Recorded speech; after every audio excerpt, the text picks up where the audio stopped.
అందరికీ నమస్తే. ఆయారాం గాయారాం వచ్చాడు పోయాడు. ఎవరు? రాహుల్ గాంధీ. అసలు ఇక్కడ ఏం జరుగుతుంది? అసలు ఆయన చేతిలో ఏం లేదా అధికారం? ఉంది కదా.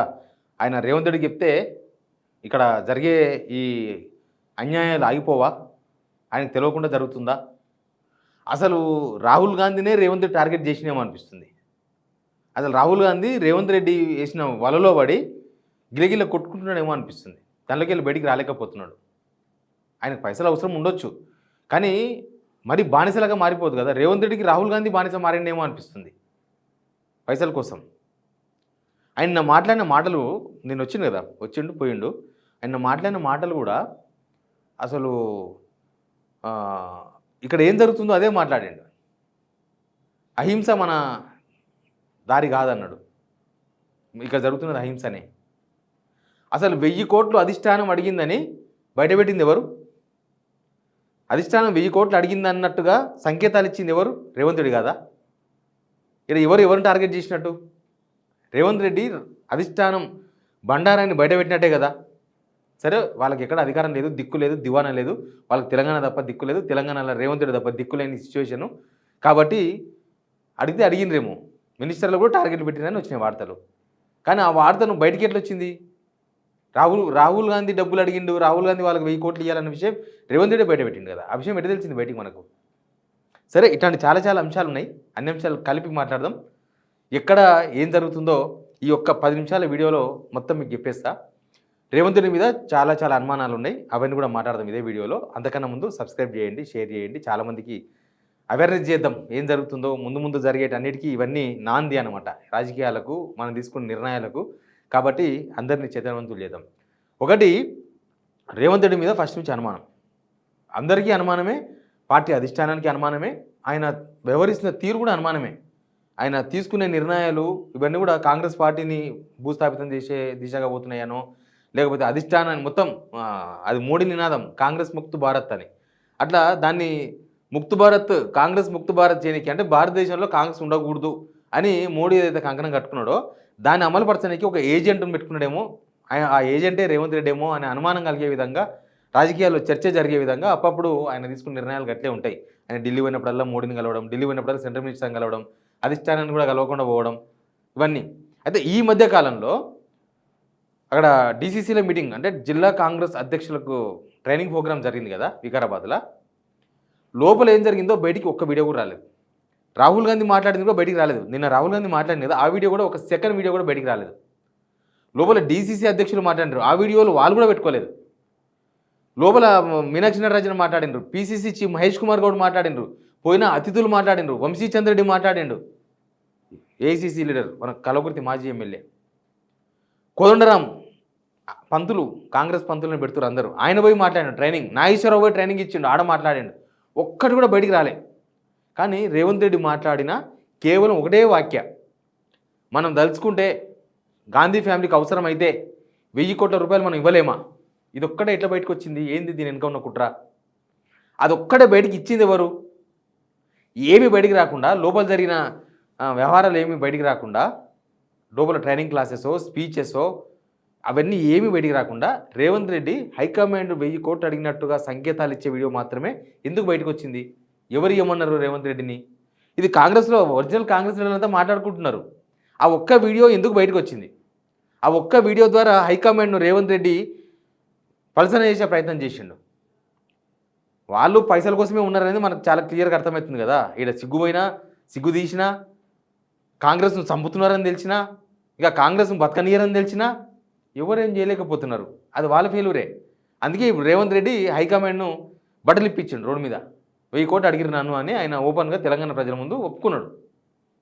దానివల్ల రాహుల్ గాంధీ వాళ్ళు బానిసలని అర్థమైంది. మళ్ళీ ఆయన స్పీచ్లో వేరే వేరే ఉన్నాయి. దాని వెనుక ఎవరున్నారు? రేవంత్ రెడ్డి 1000 కోట్ల రూపాయల ముచ్చట వెనుక ఎవరున్నారు?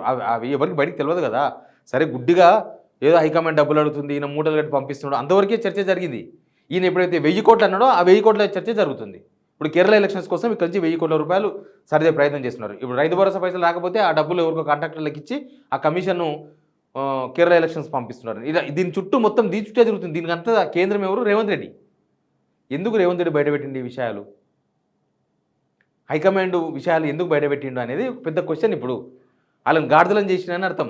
హైకమాండ్ మనుషులను హైకమాండ్ను గాడిదలను చేసిండు. జనాల మధ్య, తెలంగాణ జనాల మధ్య గాడిదలను చేసి నిలబడతారు చూడు, అట్లా గాడిదలను చేసి నిలబెట్టి వాళ్ళ మాటకు విలువ లేకుండా చేసిండు.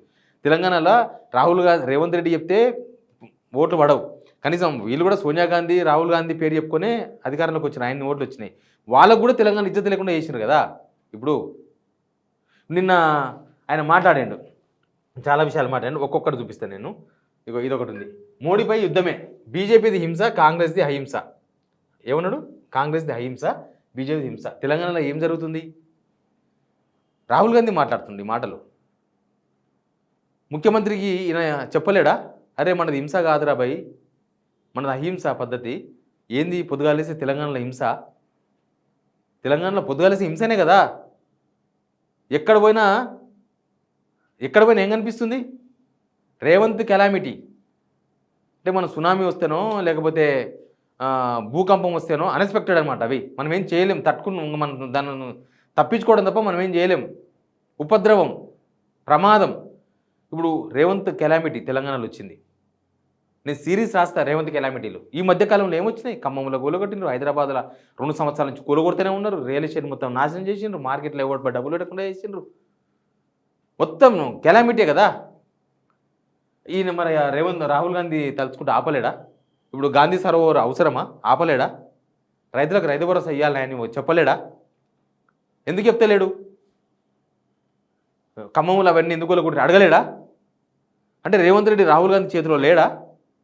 అధిష్టానం నడుతలేదా? ఇక్కడ గవర్నమెంట్ని లేకపోతే ఇక్కడ కాంగ్రెస్ని ఎవరు నమ్ముతలేరా? ఇక్కడ ఆమె ఎవరు ఉన్నారు కదా, మీనాక్షి నటరాజన్, ఆమె ఏం చేస్తుంది? ఇక్కడ ఏం జరుగుతుందో చెప్తలేదా? లేకపోతే బానిస అయిపోయినరా? ఇలా చూసినా ఇందాక పేపర్లో, మనం బానిసలు కాకూడదు.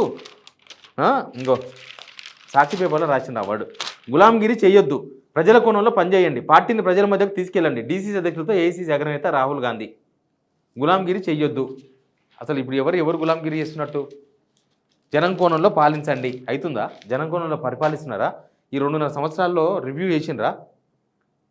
మీరు చెప్పలేరా ఇక్కడ ఏం జరుగుతుంది తెలంగాణలో? ఈ హింస ఏంది? మన పద్ధతి హింస కాదు. కేరళ సీఎంకు తెలిసింది, అక్కడున్న కేరళ సీఎంకు, పినరాయికి తెలిసింది తెలంగాణలో ఏం జరుగుతుందో, రాహుల్ గాంధీకి తెలియదా? అంటే పైసల కోసం సాగిలపడ్డరా? పైసల కోసం బానిసలు అయిపోయినా మీరు ఇంకా పైసలు తప్ప మీకు తెలంగాణకి వెళ్ళి ఏమి కనబడతలేదా? రేవంత్ రెడ్డి మిమ్మల్ని బ్లాక్మెయిల్ చేసినా మీకు కనబడతలేదా? రేవంత్ రెడ్డి మిమ్మల్ని అది చేసినా కనబడుతుంది. తెలంగాణ ప్రజలు ఏమనుకుంటున్నారు? ఇదంతా సోనియా గాంధీ, రేవంత్ రెడ్డి ఫెయిల్యూర్ అనుకుంటున్నారు. ఒక మనిషి రేవంత్ రెడ్డి తెలంగాణ ప్రజలకు అన్యాయం చేసినప్పుడు, మీ చేతిలో ఆయన తీసేసే అధికారం ఉన్నప్పుడు, ఆయన దింపేసే అధికారం ఉన్నప్పుడు మీరు ఎందుకు చర్యలు తీసుకుంటారని తెలంగాణ ప్రజలు అడగరా? అడుగుతూనే ఉన్నారు కదా. ఇదంతా చాదగన్నుల వ్యవహారము.